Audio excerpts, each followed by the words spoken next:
नमस्कार दोस्तों, स्वागत है आपका आज के मुख्य समाचार में, जिसमें सबसे पहली और बड़ी खबर में आपको बताएंगे कि एलओसी पर पाकिस्तान की नापाक हरकत, सर्विलांस कैमरे लगाते समय की गोलीबारी, भारत का मुंह तोड़ जवाब। खबर में आगे जिक्र होगा कि मिशन बंगाल में जुटे नितिन नवीन, बीजेपी अध्यक्ष बनने के बाद पहला दौरा, चुनावी रणनीति पर करेंगे चर्चा। आगे जिक्र होगा कि यूपी में कानून व्यवस्था और इंफ्रास्ट्रक्चर से बदली तस्वीर, $1 ट्रिलियन इकोनॉमी की ओर बढ़ता योगी मॉडल। आगे जिक्र होगा कि आईसीसी बैठक में बांग्लादेश को भारत में खेलो या बाहर होने का अल्टीमेटम, 24 घंटे की मिली मोहलत। और इसी के साथ आगे आपको बताएंगे कि दिल्ली, यूपी, उत्तराखंड, राजस्थान समेत राज्यों में बदलेगा मौसम। दोस्तों, हर एक खबर की गहराई में आपको ले जाएंगे, लेकिन उससे पहले आपसे निवेदन, वीडियो कीजिए लाइक और चैनल को सब्सक्राइब करके बेल आइकन दबाकर कमेंट में लिखिए जय हिंद। रुक करते हैं सबसे पहली और बड़ी खबर की तरफ। एलओसी पर पाकिस्तान की नापाक हरकत, सर्विलांस कैमरे लगाते समय की गोलीबारी, भारत का मुंह तोड़ जवाब। जी हाँ दोस्तों, आपको बता दें कि उत्तरी कश्मीर के कुपवाड़ा जिले के कैरन सेक्टर में 20-21 जनवरी की रात भारत और पाकिस्तानी सैनिकों के बीच गोलीबारी हुई। रक्षा सूत्रों ने बुधवार को यह जानकारी दी। ये झड़प तब हुई जब 6 राष्ट्रीय राइफल्स के सैनिक केरनबाला इलाके में सीमा सुरक्षा को मजबूत करने और लाइन ऑफ कंट्रोल के साथ ब्लाइंड स्पॉट को खत्म करने के लिए हाईटेक सर्विलांस कैमरे लगा रहे थे। पाकिस्तानी सैनिकों की गोलीबारी का भारतीय जवानों ने भी मुंहतोड़ जवाब दिया। पाकिस्तानी सैनिकों ने इंस्टॉलेशन को रोकने के लिए छोटे हथियारों से 2 राउंड फायरिंग की, जिसके जवाब में भारतीय पक्ष से एक सोच समझकर जवाबी गोली चलाई गई। हालांकि दोनों तरफ से किसी के हताहत होने की खबर नहीं है, लेकिन भारतीय सेना ने घने जंगल वाले इलाके में घेराबंदी और तलाशी अभियान शुरू किया है, क्योंकि उन्हें शक है कि आग का इस्तेमाल घुसपैठ की कोशिश से ध्यान भटकाने के लिए किया गया हो सकता है। पूरे सेक्टर में सुरक्षा बढ़ा दी गई, क्योंकि सेना सर्दियों के महीने में पारंपरिक घुसपैठ के रास्तों पर नजर रखने के लिए टेक्निकल सर्विलांस को अपग्रेड कर रही है। इससे पहले जम्मू कश्मीर के किश्तवाड़ जिले के ऊपरी इलाकों में आतंकवादियों का पता लगाने के लिए अभियान चलाया गया। इसके तीसरे दिन मंगलवार को सुरक्षा बलों ने कई लोगों को पूछताछ के लिए हिरासत में लिया। चतरू क्षेत्र के मंदराल सिंहपुरा के पास सोनार गांव में रविवार को अभियान शुरू किया गया था, और इस बीच हुई मुठभेड़ में एक पैरा ट्रूपर शहीद हो गया तथा पीछे हुए आतंकवादियों द्वारा अचानक किए गए ग्रेनेड हमले से 7 अन्य घायल हो गए। रुक करते हैं अगली ब्रेकिंग न्यूज की तरफ। मिशन बंगाल में जुटे नितिन नवीन, बीजेपी अध्यक्ष बनने के बाद पहला दौरा, चुनावी रणनीति पर करेंगे चर्चा। जी हाँ दोस्तों, बीजेपी के 12वें राष्ट्रीय अध्यक्ष के रूप में कार्यभार संभालने के बाद नितिन आगामी विधानसभा चुनाव की तैयारियों में जुट गए हैं। नितिन नवीन 27 जनवरी 2026 को पश्चिम बंगाल का दौरा करेंगे। यहाँ वो पार्टी के कोर ग्रुप के नेताओं के साथ बैठक करेंगे। इस बैठकों का उद्देश्य चुनाव से पहले संगठन की स्थिति को समझना और पार्टी की ताकत का आकलन करना होगा।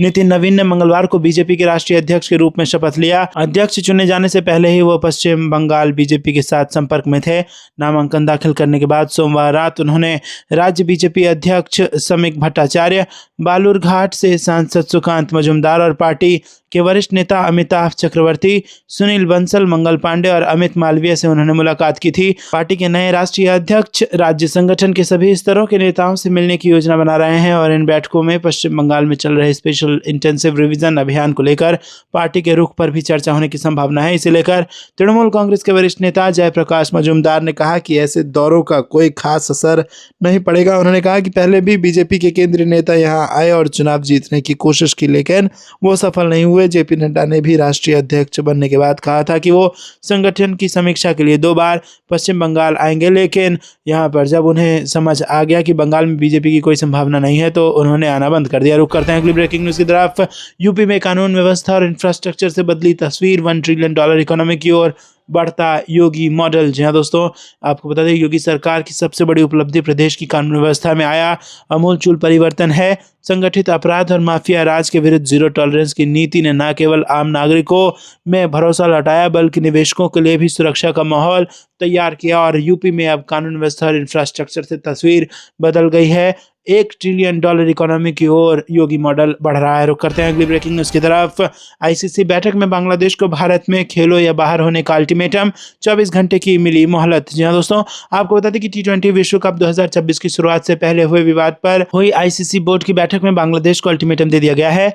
उन्हें बहुमत के आधार पर भारत में खेलो या बाहर होने का निर्देश मिला है। इस पर बांग्लादेश को 24 घंटे में फैसला लेना होगा। दरअसल बांग्लादेश क्रिकेट बोर्ड ने सुरक्षा का हवाला देते हुए अंतर्राष्ट्रीय क्रिकेट परिषद से उनके मुकाबले भारत से श्रीलंका स्थानांतरित करने की मांग की थी। इसके अलावा उन्होंने आईसीसी को ग्रुप बदलने का भी विकल्प दिया था। हालांकि अब आईसीसी ने बुधवार को ही बैठक में उनकी सभी मांगों को खारिज करते हुए एक दिन में फैसला लेने का अल्टीमेटम दे दिया है। वहीं दोस्तों, वीडियो कॉन्फ्रेंसिंग के जरिए हुई आईसीसी बोर्ड की बैठक में सभी फुल मेंबर देशों के डायरेक्टर ने हिस्सा लिया। इसमें आईसीसी चेयरमैन जय शाह के अलावा बीसीबी अध्यक्ष अमीनुल इस्लाम, बीसीसीआई सचिव देवजीत सोकैया और एसएलसी अध्यक्ष सम्मी सिल्वा समेत कई सारे शामिल हैं। रुक करते हैं अगली ब्रेकिंग न्यूज़ की तरफ। दिल्ली, यूपी, उत्तराखंड, राजस्थान समेत कई राज्यों में बदलेगा मौसम। जी हाँ दोस्तों, उत्तर भारत इस समय मौसम के सबसे कठिन दौर से गुजर रहा है। एक और शीतलहर और घना कोहरा लोगों की रोजमर्रा की जिंदगी को प्रभावित कर रहा है, तो दूसरी ओर अब बारिश, तेज हवा और पहाड़ी इलाकों में बर्फबारी की चेतावनी ने चिंता बढ़ा दी है। मौसम विभाग ने अगले 24 घंटे को बेहद अहम बताते हुए देश के 10 राज्यों में अलर्ट जारी किया है। मौसम विभाग के मुताबिक इस सिस्टम के गुजरने के बाद उत्तर भारत के कई हिस्सों में 2 से 3 दिन तक कड़ाके की ठंड पड़ सकती है। खासतौर पर सुबह और देर रात यात्रा करने वालों को अतिरिक्त सावधानी बरतने की सलाह दी गई है। भारतीय मौसम विभाग के अनुसार 22 से 24 जनवरी के बीच मौसम में बड़ा बदलाव देखने को मिलेगा। इस दौरान उत्तर भारत के कई राज्यों में गरज चमक के साथ बारिश और तेज हवाएं चलने की संभावना है। हवा की रफ्तार 30 से 50 किलोमीटर प्रति घंटा तक पहुंच सकती है, जिससे ठंड का असर और बढ़ जाएगा। मौसम विभाग के अनुसार 22 से 24 जनवरी के बीच उत्तर प्रदेश, पंजाब, हरियाणा, दिल्ली, हिमाचल प्रदेश, उत्तराखंड, पश्चिमी राजस्थान, पश्चिमी उत्तर प्रदेश और पूर्वी राजस्थान में गरज के साथ बारिश हो सकती है। वहीं 24 जनवरी को पूर्वी उत्तर प्रदेश में भी इसी तरह के मौसम की आशंका जताई गई है। देश की राजधानी दिल्ली में अगले 48 घंटे के भीतर मौसम करवट लेने वाला है। मौसम विभाग के मुताबिक तेज हवा के साथ बारिश दस्तक दे सकती है और इस दौरान लोगों को सतर्क रहने की सलाह दी गई है। दिल्ली में ग्रैप 4 हटाने के बाद कई पाबंदियां जरूर खत्म हुई हैं, लेकिन मौसम की नई चुनौती सामने है। अधिकतम तापमान 21 डिग्री, न्यूनतम तापमान 8 डिग्री। यूपी में बारिश, हवा और घने कोहरे के आसार हैं। उत्तर प्रदेश के लोगों के लिए भी अगले 24 घंटे बेहद अहम है। राज्य के 10 से अधिक जिलों में मध्यम से भारी बारिश की चेतावनी जारी की गई है और इस दौरान 40 से 50 किलोमीटर प्रति घंटे की रफ्तार से तेज हवा चल सकती है। बिहार में अगले 24 घंटे के भीतर तेज हवा का असर दिख सकता है। हवा की रफ्तार करीब 40 किलोमीटर प्रति घंटा रह सकती है। वहीं दोस्तों, राजस्थान में मौसम विभाग के अनुसार 22 से 24 जनवरी के बीच एक पश्चिमी विक्षोभ सक्रिय होगा, जबकि दूसरा 26 से 28 जनवरी के बीच असर दिखाएगा। मध्य प्रदेश की बात करें तो वहां पर अधिकतम तापमान 23 डिग्री, न्यूनतम तापमान 12 डिग्री सेल्सियस रहने वाला है। रुक करते हैं अगली ब्रेकिंग न्यूज की तरफ। चीन की गोद में बैठे मलेशिया से भारत ने गांठ ली दोस्ती, फरवरी में जा सकते हैं पीएम मोदी। जी हाँ दोस्तों, आपको बता दें कि प्रधानमंत्री नरेंद्र मोदी दक्षिण पूर्व एशिया तक अपनी पहुंच के तहत फरवरी की शुरुआत में मलेशिया का दौरा करने पर विचार कर रहे हैं। जहां पर आपको बता दें कि एक खबर के अनुसार घरेलू प्रतिबद्धताओं और बिहार विधानसभा चुनावों के कारण पिछले साल अक्टूबर में मलेशिया द्वारा आयोजित आसियान शिखर सम्मेलन में मोदी हिस्सा नहीं ले पाए थे। इसके कुछ महीनों बाद से ही इस यात्रा की योजना बनाई जा रही है। पीएम अगर मलेशिया जाते हैं तो उनकी ये बेहद खास बात साबित हो सकती है। दोस्तों, आपको बता दें कि एशियन ब्रीफिंग पर छपी एक खबर के अनुसार 2024 में चीन और मलेशिया के बीच $212.04 बिलियन का ट्रेड हुआ था। वहीं चीन लगातार 17 सालों से मलेशिया का सबसे बड़ा ट्रेडिंग पार्टनर बना हुआ है। ये कारोबार अब $20.8 बिलियन के पार पहुंच चुका है। भारत और मलेशिया ने अगस्त 2024 में मलेशियाई पीएम अनवर इब्राहिम की यहाँ यात्रा के दौरान अपने संबंधों को व्यापक रणनीतिक साझेदारी के स्तर तक बढ़ाने का फैसला किया। दोस्तों, रुक करते हैं अगली ब्रेकिंग न्यूज की तरफ। उत्तर प्रदेश दिवस 2026 में अमित शाह रहेंगे मुख्य अतिथि। एक जनपद एक व्यंजन प्रमुख आकर्षण। जी हाँ दोस्तों, उत्तर प्रदेश दिवस इस साल 24 से 26 जनवरी के बीच मनाया जाएगा। इस कार्यक्रम में उत्तर प्रदेश की संस्कृति, शिल्प, व्यंजन और विकास यात्रा को जन भागीदारी के माध्यम से एक ही मंच पर प्रस्तुत किया जाएगा। मुख्यमंत्री योगी आदित्यनाथ ने बुधवार को उत्तर प्रदेश दिवस की तैयारियों की समीक्षा की। मुख्यमंत्री ने कहा कि ये योजना केवल औपचारिक कार्यक्रम नहीं बल्कि प्रदेश की पहचान, उपलब्धियों और संभावनाओं को जन सहयोग के साथ प्रदर्शित करने का अवसर है। उन्होंने निर्देश दिए कि उत्तर प्रदेश दिवस को जनोत्सव के रूप में आयोजित किया जाए, जिसमें प्रदेश की आत्मा हर स्तर पर दिखाई दे। योगी आदित्यनाथ ने कहा कि इस वर्ष उत्तर प्रदेश दिवस के मुख्य अतिथि के रूप में गृह एवं सहकारिता मंत्री अमित शाह आएंगे। लखनऊ स्थित राष्ट्रीय प्रेरणा स्थल पर मुख्य समारोह आयोजित किया जाएगा।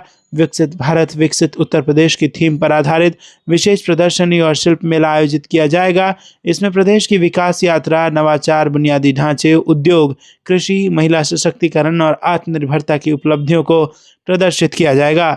दोस्तों रुक करते हैं अगली ब्रेकिंग न्यूज़ की तरफ। जनोत्सव के रूप में मनाया जाए यूपी दिवस 2026, सीएम योगी ने दिए अहम निर्देश। जी हाँ दोस्तों, राज्य के हर जिले की सक्रिय सहभागिता, सांस्कृतिक विविधता और विकास की साझा चेतना के साथ उत्तर प्रदेश दिवस 2026 इस साल एक भव्य जनोत्सव के रूप में मनाया जाएगा। 24 से 26 जनवरी 2026 तक आयोजित होने वाले इस आयोजन में जन भागीदारी के जरिए उत्तर प्रदेश की संस्कृति, शिल्प, व्यंजन और विकास यात्रा एक ही मंच पर प्रस्तुत किया जाएगा। आपको कुछ लगता है दोस्तों कमेंट में जरूर बताइए। वीडियो को लाइक नहीं किया तो लाइक जरूर कीजिएगा। रुक करते हैं अगली ब्रेकिंग न्यूज़ की तरफ। के साथ कनाडा वेनेजुएला पर अमेरिकी झंडा, ट्रंप ने नए पोस्ट से मचाया हड़कंप। जी हाँ दोस्तों, आपको बता दें कि अमेरिकी राष्ट्रपति डोनाल्ड ट्रंप ने मंगलवार को अपने सोशल मीडिया प्लेटफॉर्म पर एक पुरानी तस्वीर साझा की जिसमें वो अन्य यूरोपीय नेताओं के साथ हैं और अमेरिकी ध्वज में कनाडा, ग्रीनलैंड और वेनेजुएला को संयुक्त राज्य अमेरिका का हिस्सा दिखाया गया है। तस्वीर में ट्रंप ओवल ऑफिस में बैठे हुए हैं और उनके साथ नाटो के नेता भी हैं, जिनमें फ्रांस के राष्ट्रपति इमैनुअल मैक्रोन, इटली की जॉर्जिया मेलोनी, ब्रिटेन के प्रधानमंत्री कीर स्टारमर और यूरोपीय आयोग की अध्यक्ष उर्सुला वॉन डेर लेयन शामिल हैं। एक पोस्ट में ट्रंप को उपराष्ट्रपति जोडी वेंस और विदेश मंत्री मार्को रूबियो के साथ ग्रीनलैंड में अमेरिकी ध्वज फहराते हुए देखा जा सकता है, जिस पर एक माइलस्टोन लगा है जिस पर लिखा है ग्रीनलैंड अमेरिकी क्षेत्र स्थापना 2026। रुक करते हैं अगली ब्रेकिंग न्यूज़ की तरफ। बजट 2026 से पहले वित्त मंत्रालय का रिपोर्ट कार्ड, टैक्स सुधारों पर जोर। जी हाँ दोस्तों, यहाँ पर केंद्र सरकार 1 फरवरी को केंद्रीय बजट 2026-27 पेश करने की तैयारी में जुटी है। बजट से पहले वित्त मंत्रालय ने मंगलवार को पिछले बजट में की गई प्रमुख घोषणाओं और उन पर अब तक हुई प्रगति का ब्यौरा साझा किया। मंत्रालय ने टैक्स सुधारों से लेकर निवेश से जुड़े बड़े फैसलों तक की जानकारी दी। वित्त मंत्रालय ने बताया कि फाइनेंस एक्ट 2025 के तहत नए टैक्स सिस्टम यानी न्यू टैक्स रिजीम में व्यक्तिगत आयकर ढांचे में अहम बदलाव किए गए हैं। इन सुधारों का उद्देश्य टैक्स देने के बाद आम लोगों के हाथ में ज़्यादा पैसा बचाना है। मंत्रालय ने सोशल मीडिया प्लेटफॉर्म एक्स पर जानकारी दी कि ये सभी बदलाव वित्त वर्ष 2025-26 से लागू हो चुके हैं और इसका असर आकलन वर्ष 2026-27 से करदाताओं को दिखेगा।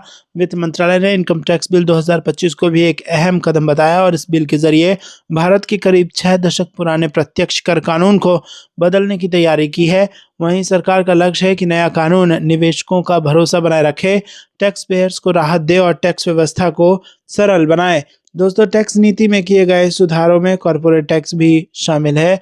जो कंपनियां तय छूट और कटौती का लाभ नहीं लेती हैं उनके लिए कॉर्पोरेट टैक्स दर 22% रखी गई है। वहीं नई मैन्युफैक्चरिंग कंपनियों के लिए समिति अवधि तक टैक्स दर 15% तय की गई है। रुक करते हैं अगली ब्रेकिंग न्यूज़ की तरफ। नितिन नवीन मेरे बॉस और मैं बीजेपी वर्कर, पीएम मोदी ने पार्टी राष्ट्रीय अध्यक्ष को दी बधाई। जी हाँ दोस्तों, आपको बता दें कि प्रधानमंत्री नरेंद्र मोदी ने नितिन नवीन को दुनिया के सबसे बड़े राजनीतिक दल का अध्यक्ष चुने जाने पर बधाई और शुभकामनाएं दी। स्वयं को एक भाजपा कार्यकर्ता बताते हुए पीएम मोदी ने मंच से कहा कि नितिन नवीन हमारे अध्यक्ष हैं। नितिन नवीन के राष्ट्रीय अध्यक्ष चुने जाने की औपचारिक घोषणा के मौके पर पीएम मोदी ने भाजपा कार्यालय में कार्यकर्ताओं को संबोधित करते हुए कहा कि संगठन स्तर पर मैं भाजपा का कार्यकर्ता हूं और ये सबसे बड़ी गर्व की बात है। अब नितिन नवीन हम सभी के अध्यक्ष हैं और उनका दायित्व सिर्फ भाजपा को संभालना ही नहीं है, एनडीए के सभी साथियों के बीच तालमेल का दायित्व भी देखना है। उन्होंने कहा कि आने वाले 25 साल बहुत महत्वपूर्ण हैं। ये वह कालखंड है जब विकसित भारत का निर्माण होना है। इस महत्वपूर्ण कालखंड की शुरुआत में नितिन नवीन भाजपा की विरासत को आगे बढ़ाएंगे।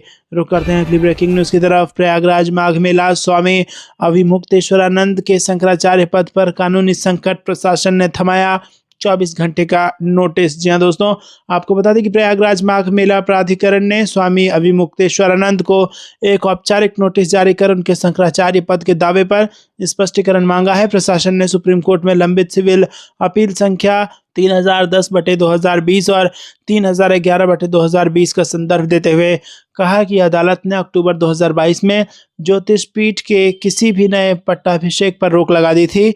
इस नोटिस में सवाल किया गया है कि जब शीर्ष अदालत ने अंतिम फैसला होने तक किसी को भी शंकराचार्य नियुक्त करने से मना किया है तो स्वामी अभिमुक्तेश्वरानंद अपने शिविर और बोर्ड पर इस पद का उपयोग कैसे कर रहे हैं। प्रशासन ने इसे अदालत की अवमानना का संकेत मानते हुए 24 घंटे के भीतर जवाब दाखिल करने का निर्देश दिया है। मेला प्राधिकरण ने अपने नोटिस में सुप्रीम कोर्ट के 14 अक्टूबर 2022 के उस आदेश को विस्तार से लिखा है जिसमें प्रार्थना खंड ए को स्वीकार किया गया था। इस आदेश के तहत ज्योतिष पीठ बद्रीनाथ या किसी अन्य संगठन को स्वामी अविमुक्तेश्वरानंद या किसी अन्य व्यक्ति का पट्टाभिषेक करने से रोक दिया गया था। प्रशासन का कहना है कि चूंकि मुख्य अपील अभी भी विचाराधीन है और कोई नया आदेश नहीं आया है, इसीलिए वर्तमान में ज्योतिष पीठ का कोई भी नया शंकराचार्य कानूनी रूप से मान्य नहीं है। रुक करते हैं अगली ब्रेकिंग न्यूज की तरफ। मौसम लेगा करवट, 9 राज्यों में बारिश का अलर्ट। दिल्ली, यूपी, बिहार और राजस्थान समेत कहां कब बरसेंगे बादल, आपको बता दें दोस्तों। मौसम लेगा करवट, 9 राज्यों में बारिश का अलर्ट। दिल्ली, यूपी, बिहार और राजस्थान समेत कहां कब बरसेंगे बादल। जहां दोस्तों आपको बता दें कि उत्तर भारत में सर्दी कमजोर पड़ने लगा है। ठंड से राहत के संकेतों के बीच अब बारिश और तेज हवाएं दस्तक देने वाली हैं। भारत मौसम विज्ञान विभाग ने उत्तर भारत के कई राज्यों के लिए बारिश का अलर्ट जारी करते हुए आने वाले दिनों में मौसम के तेजी से बदलने की चेतावनी दी है।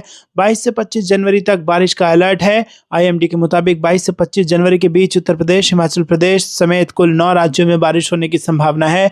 इस दौरान कई इलाकों में तेज बारिश के साथ मौसम का मिजाज बिगड़ सकता है। बारिश की वजह से उत्तर भारत के कई राज्यों में तापमान में फिर से गिरावट देखने को मिल सकती है। मौसम विभाग ने बताया है कि 22 से 25 जनवरी के दौरान हरियाणा, उत्तराखंड, उत्तर प्रदेश और राजस्थान के अलग अलग हिस्सों में बारिश का अलर्ट जारी किया गया है। इसके साथ ही 40 किलोमीटर प्रति घंटे की रफ्तार से तेज हवाएं चलने की भी चेतावनी दी गई है, जिससे लोगों को ठंड का एहसास बढ़ सकता है। रुक करते हैं अगली ब्रेकिंग न्यूज की तरफ। पेंशन भुगतान में लापरवाही स्वीकार्य नहीं होगी, योगी के मंत्री का अफसरों को सख्त निर्देश। जी हां दोस्तों, उत्तर प्रदेश की योगी सरकार के पिछड़ा वर्ग कल्याण एवं दिव्यांगजन सशक्तिकरण राज्य मंत्री नरेंद्र कश्यप ने निर्देश दिए हैं कि पेंशन भुगतान में लापरवाही स्वीकार्य नहीं होगी। राज्य मंत्री ने यह निर्देश योजना भवन में दिव्यांगता पर गठित राज्य सलाहकार बोर्ड की 7वीं बैठक में दिए। बैठक में राज्य मंत्री नरेंद्र कश्यप ने अफसरों को कई सख्त निर्देश दिए। उन्होंने निर्देश दिए कि केंद्र और प्रदेश सरकार की सभी योजनाओं का लाभ दिव्यांगजनों तक समयबद्ध, निष्पक्ष और बिना किसी बाधा के पहुंचाया जाए। राज्य मंत्री नरेंद्र कश्यप ने शिक्षा विभागों को निर्देश दिए हैं कि ये दिव्यांगजन बच्चों के सर्वेक्षण, विशेष शिक्षकों की उपलब्धता तथा विद्यालयों, महाविद्यालयों और विश्वविद्यालयों में रैंप, लिफ्ट एवं बाधा रहित शौचालयों की व्यवस्था सुनिश्चित करें। दोस्तों रुक करते हैं अगली ब्रेकिंग न्यूज की तरफ। तमिलनाडु विधानसभा में जोरदार हंगामा, राष्ट्रगान के अपमान का आरोप, गवर्नर ने छोड़ा सदन। जी हाँ दोस्तों, आपको बता दें कि तमिलनाडु विधानसभा का मंगलवार का सत्र उस समय भारी विवाद में बदल गया जब राज्यपाल RN रवि ने उद्घाटन भाषण देने से पहले ही सदन से वॉक आउट कर दिया। राज्यपाल ने आरोप लगाया कि विधानसभा में राष्ट्रगान को अपेक्षित सम्मान नहीं दिया गया और कार्यवाही के दौरान उनका माइक्रोफोन भी बंद कर दिया गया, जिससे वो अपनी बात नहीं रख सके। सदन से बाहर निकलने के बाद राज्यपाल रवि ने मीडिया से बातचीत में कहा कि मैं निराश हूं, राष्ट्रगान को उचित सम्मान नहीं दिया गया। ये दुर्भाग्यपूर्ण है कि मेरे भाषण में बार बार बाधा डाली गई। उनके इस कदम से विधानसभा के भीतर तीखी बहस छिड़ गई। दोस्तों रुक करते हैं अगली ब्रेकिंग न्यूज की तरफ। यूएई ने पेट्रोलियम कंपनी के साथ साइन की $2.5 बिलियन की गैस डील, भारत बनेगा सबसे बड़ा कस्टमर। जी हाँ दोस्तों, यूएई ने सोमवार को एक सरकारी भारतीय कंपनी के साथ $2.5 बिलियन से ज्यादा की कीमत वाली एक नई लिक्विफाइड नेचुरल गैस डील की घोषणा की। अमीराती कंपनी ने ये जानकारी दी कि Abu Dhabi national oil company की सब्सिडियरी ADNOC गैस और हिंदुस्तान पेट्रोलियम कॉर्पोरेशन लिमिटेड के बीच हुई कॉन्ट्रैक्ट के तहत 10 साल की अवधि में सालाना 0.5 मिलियन टन LNG की सप्लाई की जाएगी। ADNOC गैस ने कहा कि इस डील से ADNOC गैस द्वारा सपोर्ट और ऑपरेट किए जा रहे कॉन्ट्रैक्ट्स की कुल वैल्यू $20 बिलियन से ज़्यादा हो जाएगी और इससे भारत यूएई का सबसे बड़ा नेचुरल गैस कस्टमर बन जाएगा। कंपनी के मुताबिक 2029 से भारतीय कंपनियां ADNOC गैस के सालाना 15.6 मिलियन टन प्रोडक्शन में से 5वें हिस्से से थोड़ा ज़्यादा का हिस्सा लेगी। ये लेटेस्ट डील अमीरात के राष्ट्रपति मोहम्मद बिन जायद अल नहायन की नई दिल्ली यात्रा के दौरान हुई। इस दौरान उन्होंने भारतीय प्रधानमंत्री नरेंद्र मोदी से मुलाकात की। रुक करते हैं अगली ब्रेकिंग न्यूज़ की तरफ। भारत से बड़ी हथियार डील कर सकता है यूएई, पाकिस्तान कबाड़ JF-17 जेट को मारी लात, ब्रह्मोस सौदा कहां फंसा। जी हाँ दोस्तों, आपको बता दें कि यहाँ पर संयुक्त अरब अमीरात भारत से रक्षा समझौते के तहत करोड़ों डॉलर की डिफेंस डील कर सकता है। खासकर यूएई भारत के साथ ब्रह्मोस मिसाइल खरीदने की डील कर सकता है। ब्रह्मोस मिसाइल ने पिछले साल ऑपरेशन सिंदूर के दौरान अपना जलवा दिखाया था। पाकिस्तान के 11 एयरबेस को ब्रह्मोस ने कैसे तबाह किया था, पूरी दुनिया ने उसे देखा है। इसीलिए भारतीय ब्रह्मोस की डिमांड काफ़ी ज़्यादा बढ़ चुकी है। आपको कैसा लगता है दोस्तों, कमेंट में जरूर बताइए। वीडियो को लाइक नहीं किया तो लाइक जरूर कीजिएगा। रुक करते हैं अगली ब्रेकिंग न्यूज़ की तरफ। पाकिस्तान आतंकवाद का इंफ्रास्ट्रक्चर उसे खाद पानी ना दें, पोलैंड को एस जयशंकर की दो टूक। जी हाँ दोस्तों, विदेश मंत्री डॉक्टर एस जयशंकर ने पोलैंड के उप प्रधानमंत्री और विदेश मंत्री रोडोस्लाव सिकोर्स्की के साथ द्विपक्षीय बातचीत के दौरान अपने भाषण में आतंकवाद के खिलाफ जीरो टॉलरेंस की नीति अपनाने को कहा। जयशंकर ने पोलैंड के विदेश मंत्री से कहा कि उनके देश को आतंकवाद के खिलाफ जीरो टॉलरेंस दिखानी चाहिए। पड़ोस में पनप रहे आतंकवाद के इंफ्रास्ट्रक्चर को खाद पानी देने में मदद नहीं करनी चाहिए। विदेश मंत्री ने कहा कि हमने यूक्रेन संघर्ष को लेकर हमेशा अपने विचार सामने रखे हैं, लेकिन भारत को सेलेक्टिव तौर पर टारगेट करना अनुचित और अन्यायपूर्ण है।